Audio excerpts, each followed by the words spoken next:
Semua orang di dalam kehidupan dunia itu pernah atau bahkan sering merasakan lelah. Karena dunia ini adalah tempat orang bermujahadah. Semuanya diraih dengan mujahadah. Gak ada yang didapatkan di dunia ini dengan cara yang mudah. Karena tabiat dari dunia itu adalah tempat bersusah payah. Fitrahnya dunia adalah tempat orang bercocok tanam, bukan memetik hasil. Yang namanya bercocok tanam, kalau kita melihat pada kehidupan para petani atau para pekerja di ladang, di sawah, di kebun, maka kita akan melihat akan melihat kelelahan, keletihan dan kesusah payahan yang luar biasa. Itulah tabiat dunia.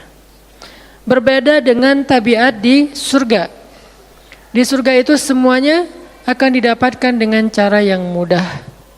Bahkan sebagian riwayat mengatakan seorang perempuan di surga apabila inginkan seorang anak, maka Allah Subhanahu wa taala akan memberikan anak kepadanya saat itu juga tanpa harus bersusah payah mengandung selama 9 bulan. Saat ini pengen punya anak dengan spesifikasi tertentu, maka saat ini juga dia akan diberikan anak bayi tanpa harus mengandung 9 bulan lamanya. Tanpa harus susah-susah menyusui. Allah akan datangkan untuk dia bayi yang dia sukai, kemudian Allah datangkan orang-orang yang akan pelayan-pelayan yang akan merawat dan membesarkan bayi itu untuk dia.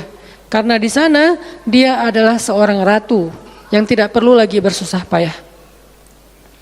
Di surga itu ketika seseorang menginginkan makanan, maka Allah Subhanahu wa taala mendatangkan untuknya makanan dengan cara yang sangat mudah. Bahkan ketika dia menginginkan buah-buahan, maka pohon itu akan menunduk untuknya sehingga dia bisa memetik buahnya tanpa harus bangun dari tempat duduknya jika dia menginginkan itu. Tetapi kalau dia menginginkan sesuatu yang lebih, misalnya dia ingin berjalan-jalan di kebun-kebun di antara banyak kebun surga, lalu dia ingin merasakan memetik pohon sendiri sambil membawa keranjang-keranjang yang indah, maka Allah juga akan memperkenankan keinginannya. Kaifa yasha, sebagaimana yang dia inginkan.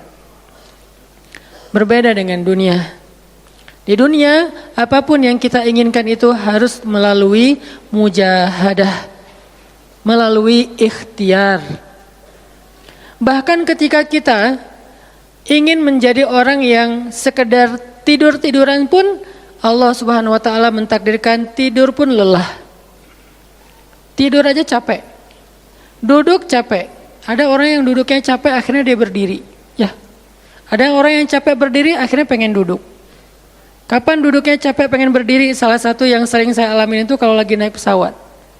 Apalagi pesawat penerbangan 9 jam, 10 jam itu pasti capek banget duduknya tuh. Sehingga kita menginginkan seandainya ada uang kita pengen duduk di kelas bisnis. Tapi karena nggak mampu membeli tiket yang 3 kali lipat lebih mahal di kelas bisnis, ya nggak apa-apa lah di kelas yang biasa ekonomi. Tapi ketika lelah 4 jam, 5 jam pesawat berjalan itu udah luar biasa lelahnya, akhirnya berdiri mondar-mandir di antara lorong pesawat. Artinya duduk aja capek. Nggak ngapa-ngapain, suruh duduk doang. Nggak seperti orang dulu yang berangkat haji atau umroh, naik kapal, lewat darat, pas sampai di laut naik kapal dengan ontanya, dengan kudanya. Orang dulu mencari ilmu itu dengan mujahadah yang luar biasa. Dengan naik onta berminggu-minggu, ini naik pesawat cuma 9 jam, capek.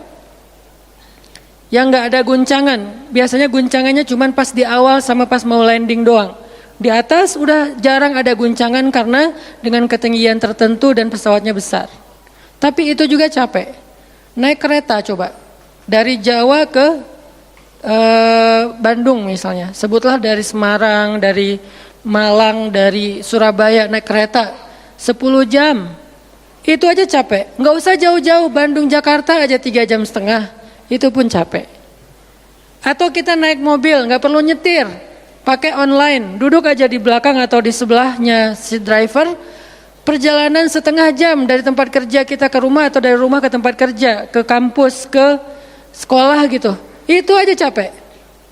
Artinya dunia itu memang kayak gitu tabiatnya teman-teman. Tabiat dari dunia itu adalah lelah. Sehingga kalau ada orang yang menghindari capek dengan tidak ngapa-ngapain, itu hal yang agak klise dan naif. Bagaimana dia bisa menghindari lelah? Bagaimana dia bisa menghindari ta'ab? Bagaimana dia bisa menghindari bosan? Bagaimana dia bisa menghindari dalam keadaan susah payah? Sedangkan dia masih berada di sebuah tempat, bumi, dunia yang tabiatnya memang tempat bersusah payah dan lelah. Satu-satunya cara menghindari lelah yang tidak perlu lagi bersusah payah itu hanyalah masuk surga. Tetapi kan itu tidak terjadi sekarang. Kita harus meninggal dulu dan kita belum mau. Ada yang mau meninggal masuk surga sekarang? Kalau dijamin sih insya Allah ya. Masalahnya gak ada jaminan.